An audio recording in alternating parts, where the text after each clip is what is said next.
বন্ধুরা, আজ আবার তোমাদের জন্য আমার আরেকটা স্বপ্ন পূরণ হলো। এই দেখো আমি কোথায় চলে গিয়েছিলাম, দেখতে পাচ্ছ তো? কি স্বপ্ন সেটা তোমাদের বলবো। আর সত্যি কথা বলতে কি, আমি এর আগেও এই জিনিসটা দুবার বানিয়েছি, কিন্তু বিশ্বাস করো সেগুলো আমার একেবারে পছন্দ ছিল না।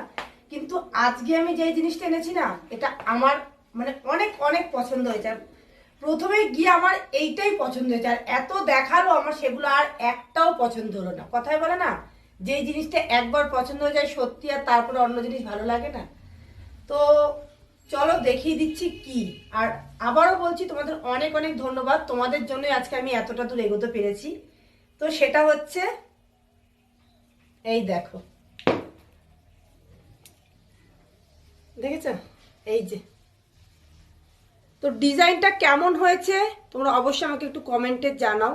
দেখেছো? এই যে পুরো এরকম ডিজাইনটা হয়েছে। এই যে দেখেছো কেমন হয়েছে জিনিসটা? তোমরা কমেন্টে কিন্তু আমাকে অবশ্যই জানিও। আর সত্যি বলছি, আমার জিনিসটা খুব পছন্দ হয়েছে। যাওয়ার পরে আমার এটাই প্রথমে মানে এটা প্রথমে বের করেছে, আর এটাই আমার প্রথমেই পছন্দ হয়ে গেছে। আর তারপরে অনেক ডিজাইন দেখিয়েছে, পছন্দ হয়নি। তবে হ্যাঁ, একটা কথা বলি, যেটা আমি এনেছি আমার এটা বাজেটে ছিল না, বাজেটের একটু বেশি হয়ে গেছে। তো যাই হোক, জিনিসটা পছন্দ হয়ে গেছে যেহেতু, তো বাজেটের চিন্তা করলে তো